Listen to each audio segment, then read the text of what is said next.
Good morning बच्चों। Mission शिक्षा संवाद के पढ़ाई से प्रतियोगिता तक जूनियर स्तर में जवाहर नवोदय विद्यालय प्रवेश परीक्षा के अंतर्गत पूछे गए विज्ञान विषय के प्रश्नों की प्रश्नोत्तरी 10 लेकर हम फिर हाजिर हैं। आपका पहला प्रश्न है, भोपाल गैस त्रासदी से संबंधित गैस है। ऑप्शन है ammonia, methyl isocyanide, methyl cyanide या फिर कार्बन डाइऑक्साइड।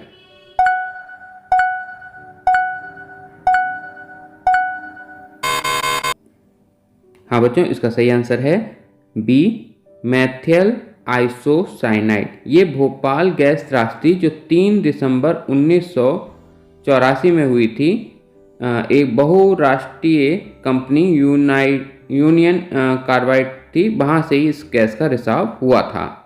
अगला प्रश्न है आपका, आंधी चलने पर वायु की गति कितनी होती है। ऑप्शन ए 85 से 95 किलोमीटर प्रति घंटा, 85 से 95 किलोमीटर प्रति मिनट, 100 किलोमीटर प्रति घंटा या कोई निर्धारित नहीं है। तो बच्चों ए ऑप्शन सही है इसका। 85 से 95 किलोमीटर प्रति घंटा की रफ्तार से आंधी चलने पर वायु की गति हो जाती है। अगला प्रश्न आपका, वायु के चलने की दिशा होती है। वायु के चलने की दिशा क्या होती है। ऑप्शन है आपके पहाड़ से मैदान की तरफ, ऊंचे स्थान से नीचे स्थान की तरफ, ठंडे स्थान से गर्म स्थान की तरफ या फिर उच्च वायु दाब से निम्न वायु दाब की तरफ।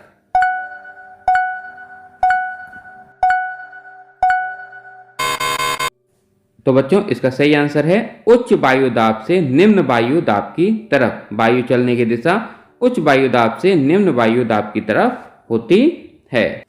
अगला प्रश्न है, जलवायु को प्रभावित करने वाले प्रमुख कारक हैं।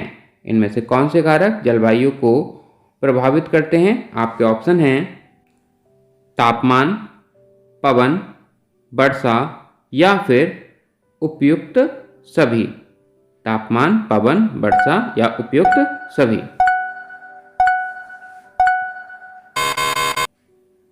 तो बच्चों इसका सही आंसर है उपयुक्त सभी, यानी कि तापमान, पवन और वर्षा ये तीनों ही कारक जलवायु को प्रभावित करते हैं। अगला प्रश्न, जिन स्थानों पर वर्षा अधिक होती है वहां की जलवायु होती है, यानी कि जहां वर्षा ज़्यादा होती है वहां की जलवायु कैसी होती है, ये आपसे पूछ रहे हैं।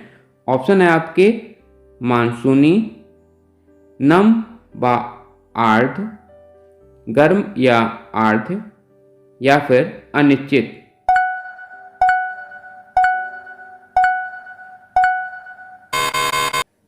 तो बच्चों इसका सही आंसर है गर्म व आर्द्र। ये जहाँ पे वर्षा ज़्यादा होती है वहाँ की जलवायु जो होती है गर्म होती है और आर्द्र होती है। अगला प्रश्न है आपका, पीने में नमकीन और खारा जल और जो साबुन में कम झाग दे उसे क्या कहते हैं। आपके ऑप्शन है मृदु जल, भूमिगत जल, समुद्री जल या फिर कठोर जल।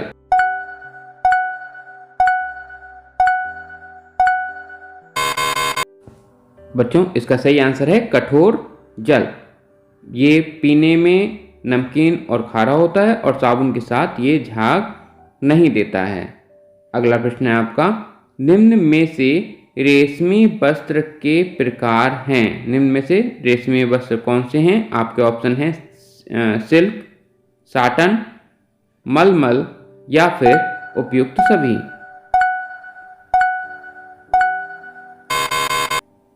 तो बच्चों इसका सही आंसर है उपयुक्त सभी। सिल्क, साटन और मलमल ये तीनों ही रेशमी वस्त्र के प्रकार होते हैं। अगला प्रश्न है आपका, बार बार उल्टी या दस्त होने से हमारे शरीर में जल की कमी हो जाती है, इसे क्या कहते हैं। बार बार उल्टी या दस्त आए तो उसमें जो जल की कमी होती है उसे क्या कहते हैं? आपके ऑप्शन है प्यास लगना, पेचिश, कमजोरी या निर्जलीकरण। इनमें से कौन सा ऑप्शन सही है ये आपको बताना है।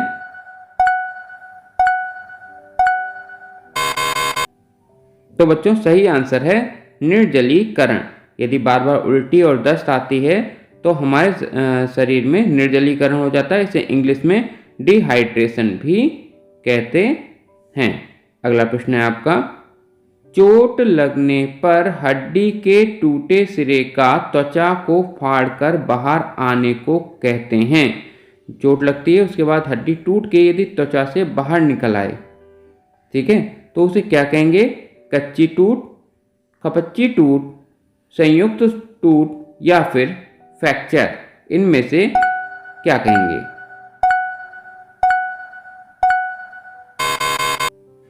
तो बच्चों इसे संयुक्त टूट कहेंगे। इसमें हड्डी भी टूट गई है और यह त्वचा से बाहर भी निकल आई है, तो हम इसे संयुक्त टूट कहते हैं। अगला प्रश्न है आपका, किस शीशे के यौगिक का प्रयोग हल्दी में मिलावट के लिए किया जाता है? ऐसा कौन सा यौगिक है शीशे का जिसका प्रयोग हल्दी में मिलावट के लिए करते हैं? पीली मिट्टी, पोटेशियम क्रोमेट, लेड क्रोमेट या फिर डाई क्रोमेट। इनमें से कौन सा ऐसा यौगिक है जिसका प्रयोग हल्दी में मिलावट के लिए करते हैं? तो बच्चों इसका सही आंसर है लेड क्रोमेट का प्रयोग हम हल्दी में मिलावट के लिए करते हैं। अगला प्रश्न है आपका, फेफड़े की सूजन किस बीमारी को कहते हैं? फेफड़े की सूजन किस बीमारी को कहते हैं? आपके ऑप्शन है टीबी, निमोनिया, तपेदिक या फिर काली खांसी।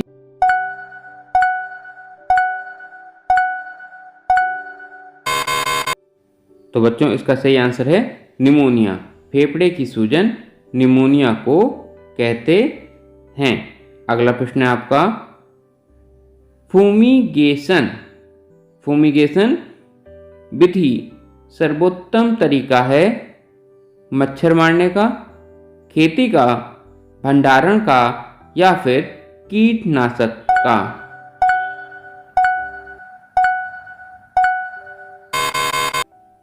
तो बच्चों यह कीटनाशक का एक तरीका है। इसमें धुआं करके कीड़ों को मारा जाता है। अगला प्रश्न है आपका, अपूर्य ऊर्जा का स्रोत कौन सा है? कोयला, सूर्य, समुद्र या फिर एलपीजी। इसमें अपूर्य ऊर्जा का स्रोत कौन सा है?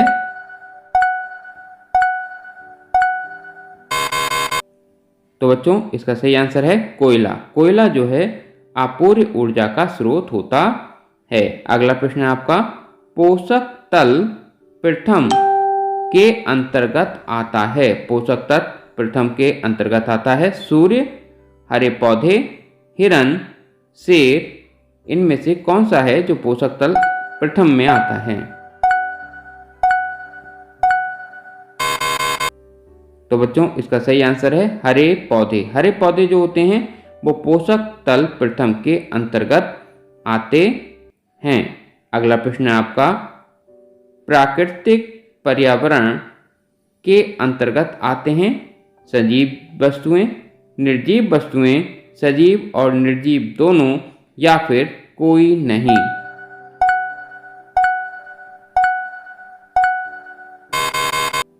तो बच्चों इसका सही आंसर है सजीव व निर्जीव दोनों जो होते हैं प्राकृतिक पर्यावरण के अंतर्गत आते हैं। अगला प्रश्न है आपको,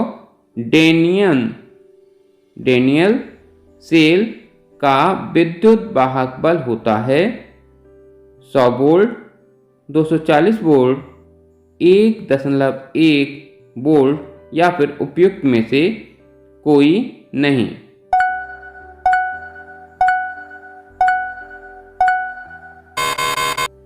तो बच्चों इसका सही आंसर है 1.1 वोल्ट। डेनियल सेल का विद्युत वाहक बल 1.1 वोल्ट होता है।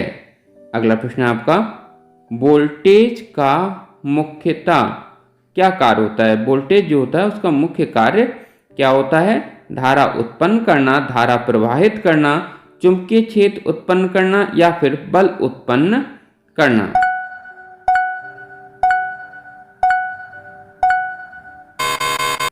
तो बच्चों इसका सही आंसर है धारा प्रवाहित करना।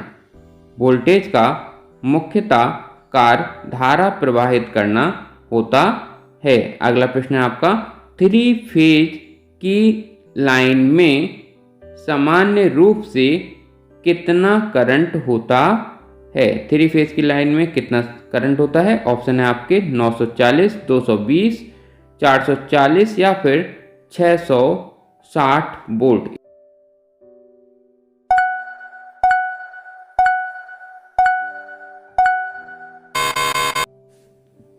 तो बच्चों इसका सही आंसर है 660 वोल्ट। 3 फेज लाइन में 660 वोल्ट होता है। इसके बाद अगला प्रश्न है आपका, चलते हुए रॉकेट में संवेग रहता है। चलते हुए रॉकेट में संवेग रहता है। आपके ऑप्शन हैं, गति के अनुसार बदलता रहता है, बढ़ता जाता है, घटता जाता है या फिर संरक्षित रहता है। इनमें से कौन सा ऑप्शन सही है?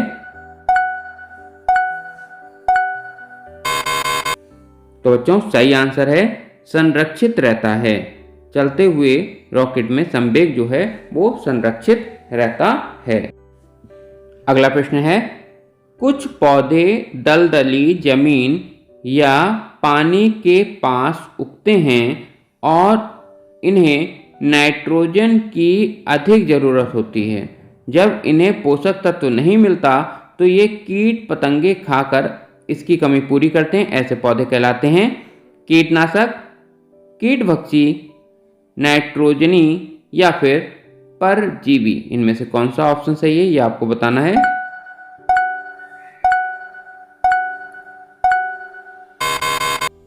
तो बच्चों इसका सही आंसर है कीटभक्षी। ऐसे पौधे जो दलदली जमीन में या पानी के पास उगते हैं और अपना पोषक तत्व को पूरा करने के लिए कीड़ों को खाते हैं तो उन्हें कीटभक्षी कहते हैं। कीट माने कीड़े और भक्षी माने खाने वाले, कीड़े खाने वाले। अगला प्रश्न है आपका, निम्न में से कौन कीटभक्षी पौधा नहीं है? ऑप्शन है आपके घट पर्णनी, कुंभी पौधा, डायोनिया या फिर यूट्रिक्यूलेरिया।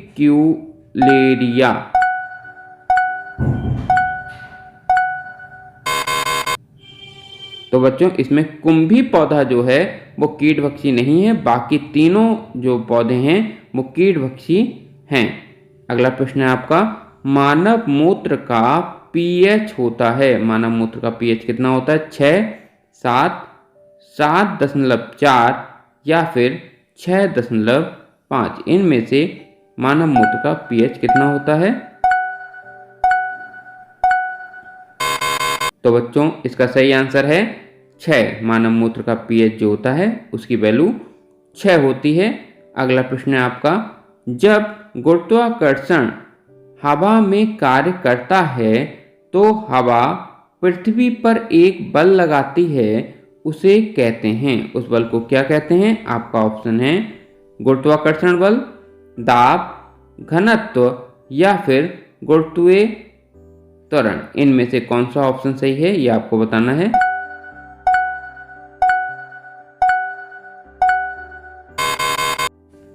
तो बच्चों इसका सही आंसर है दाब। गुरुत्वाकर्षण हवा पर कार्य करती है, हवा पृथ्वी पर जो बल लगाती है उसे दाब कहते हैं। और अगला प्रश्न है आपका, वायुमंडल दाब ऊंचाई के बढ़ने के साथ साथ घटता है, अपरिवर्तित रहता है, बढ़ता है या कुछ दूर तक बढ़ता है और फिर घटता है। इनमें से कौन सा ऑप्शन सही है?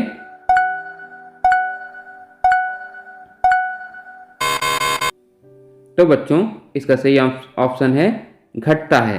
वायुमंडलीय दाब ऊंचाई के साथ साथ घटता है। जैसे जैसे ऊंचाई बढ़ेगी वैसे वैसे वायुमंडलीय दाब घटेगा। अगला प्रश्न है आपका, किस यंत्र के द्वारा वायुमंडल के दबाव का मापन किया जाता है? वायुमंडलीय दाब नापा जाता है? ऑप्शन है आपके पायरोमीटर, बैरोमीटर, स्फेग्नोमीटर या फिर टेरोमीटर।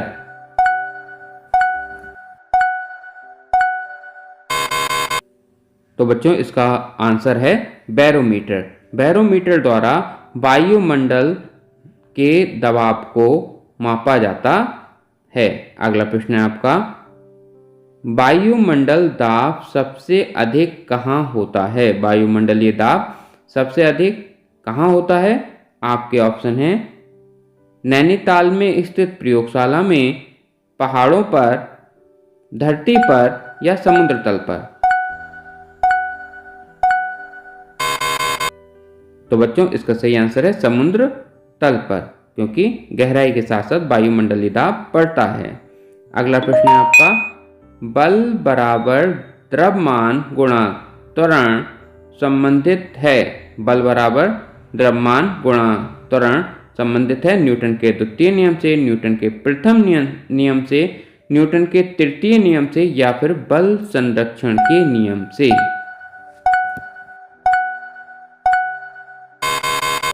तो बच्चों इसका सही आंसर है न्यूटन के द्वितीय नियम से। बल बराबर द्रव्यमान गुणा त्वरण न्यूटन के द्वितीय नियम से संबंधित है। आपका अगला प्रश्न है, कैच लेते समय खिलाड़ी अपने हाथ को समानता पीछे की तरफ खींचता है, यह उदाहरण है। ये किस चीज का उदाहरण है? आपके ऑप्शन है न्यूटन के द्वितीय नियम से, न्यूटन के प्रथम नियम से, क्रिया प्रतिक्रिया के नियम से या फिर संवेग संरक्षण के नियम से। तो बच्चों यह न्यूटन के द्वितीय नियम का एक उदाहरण है कि कैच लेते समय जो खिलाड़ी होता है वो हाथ को पीछे की ओर खींचता है। अगला प्रश्न है आपका, विद्यालय की प्रयोगशाला में स्थिर वोल्टेज प्राप्त करने के लिए किस सेल का प्रयोग किया जाता है? विद्यालय की प्रयोगशाला में स्थिर वोल्टेज प्राप्त करने के लिए किस सेल का प्रयोग किया जाता है? ऑप्शन है डेनियल, लैग्रांजी, शुष्क या फिर उपयुक्त में से कोई भी नहीं।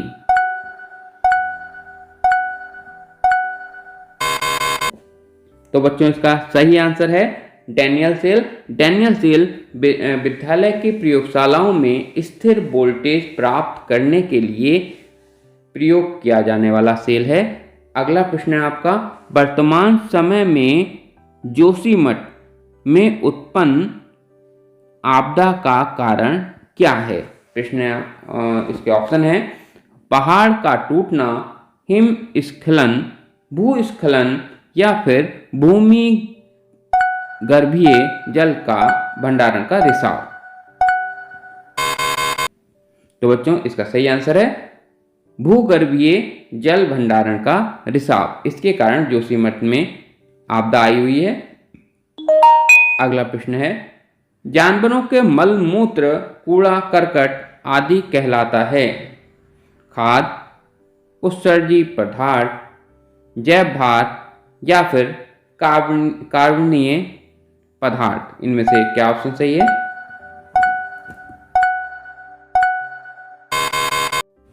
इसका सही जवाब है जैव भार। जानवरों का मलमूत्र और कूड़ा करकट जो होता है जैव भार कहलाता है। अगला प्रश्न है आपका, जलने पर पर्यावरण में न्यूनतम प्रदूषण करने वाला ऊर्जा का स्रोत क्या है? जलने पर पर्यावरण में न्यूनतम प्रदूषण करने वाला ऑप्शन है आपके कोयला, अगला है लिक्विफाइड पेट्रोलियम गैस, लकड़ी या पेट्रोल।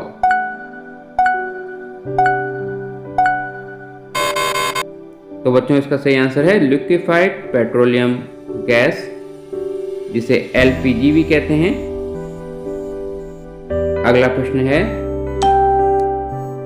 डीपीटी का टीका बचाता है? डीपीटी का टीका बचाता है गला घोटू से, काली खांसी से, टिटनी से या उपयुक्त सभी से।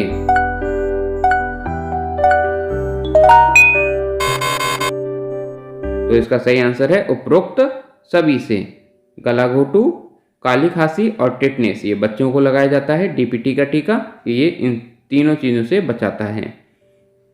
अगला प्रश्न है आपका, मिनीमाटा रोग का कारक है? मरकरी प्रदूषण, कैडमियम प्रदूषण, जापान या फिर मछली?